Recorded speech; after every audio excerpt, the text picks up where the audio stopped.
Visiting La Alteña. This distillery hosts the house tequila of the Camarena family, TAPATIO. This is the tequila that made me fall in love with the category back in the days.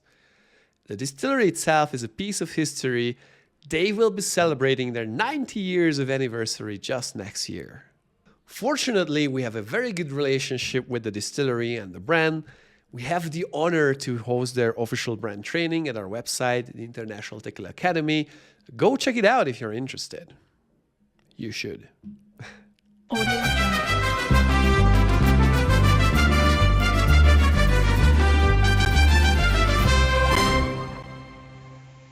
Well, first of all, La Alteña started working in 1937, and it started with my grandfather, Don Felipe Camarena, and he never intended to actually be a tequila producer.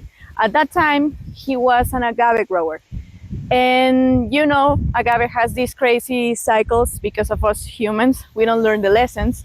And in that moment, he had plenty of agave to sell, but you can imagine that 86 years ago, there were no...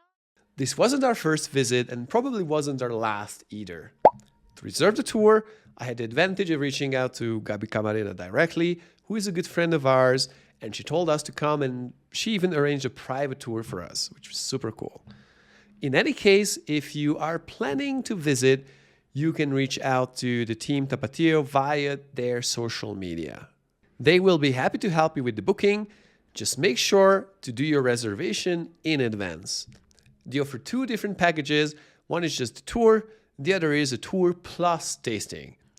We were invited to do the tour and even a tasting of 3 classic Tapatio tequilas, Blanco, Reposado, and Añejo.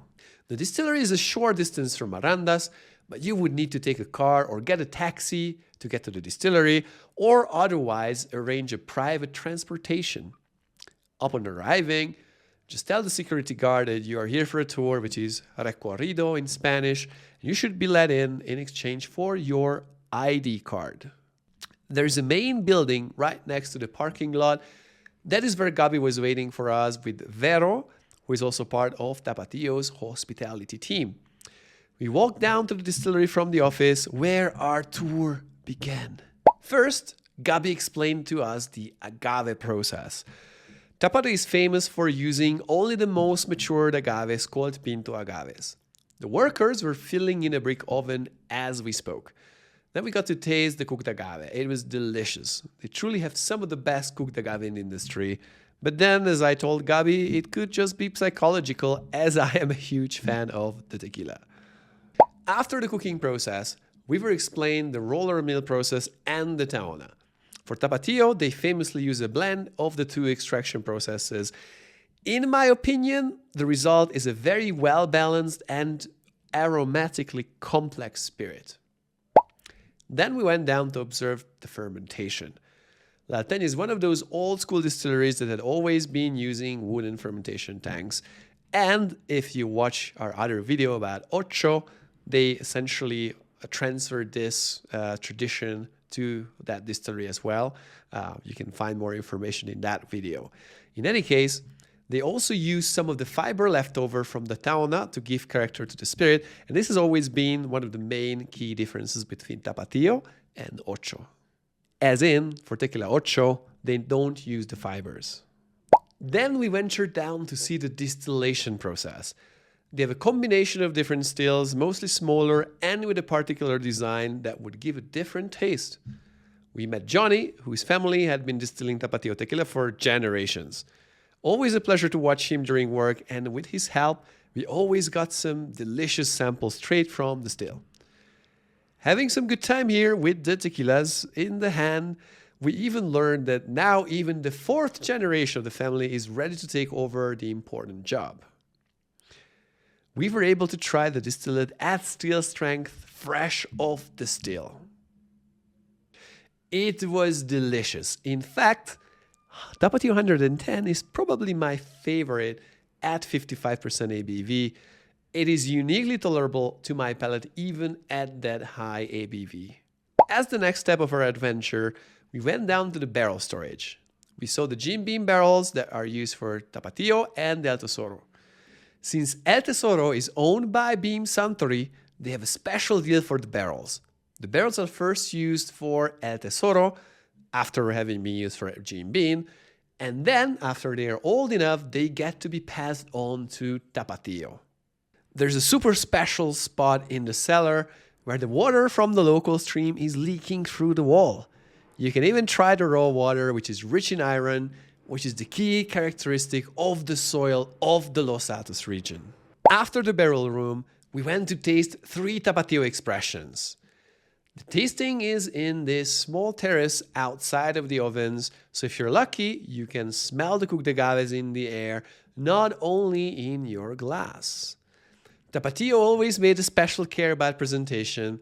The tasting table looks fantastic. On the middle, the tequilas we are about to try, and there is some biscuits to clear the palate. The tequilas were already poured out and covered so it doesn't get air by the time we arrive there, so we are ready to start the tasting. Today we're going to do a tasting of our general portfolio, which from left to right are Blanco, Reposado, and Añejo. The reason we're doing this tasting is so that we can compare how much our products change according to the processes they go through. A little while ago, we already tried a high-proof tequila when we were at the distillation with Johnny, 55 degrees. The Blanco was quite light with some humidity like grass after rain, and it had the nice peary green apple touch with the signature minerality, spicy peppery touch. The Reposado was a bit different. It had a special anise orientation as well as raisin and dried fruits. The Añejo was the favorite for all of us this time, well, not counting the fresh distillate from the still we tasted earlier, of course. The Añejo had such a depth, it had a super finish. It started out with a raisin, matured banana-style taste, then changed to chocolate, and in the end, the Blanco's fresh pear and green apple taste reappeared. Very elegant, balanced drink, loved it. The tour ended with the tasting. So do I recommend Tapatio? Yes, I do. Even though I'm heavily biased, I still remember my first visit and the influence this distillery had on my career. It features one of the oldest and coolest distillery in Los Altos, a super friendly and passionate guide, not to mention Gabe is part of the family that owns the distillery, which is always a huge plus in my opinion. And then you will get to taste a tequila, which is a great comparison point to which every other authentic tequila in Los Altos can be measured. And as my wife Andy said, she loves to visit Tapatio as everyone is always friendly and they let you touch and try pretty much everything. Cheers.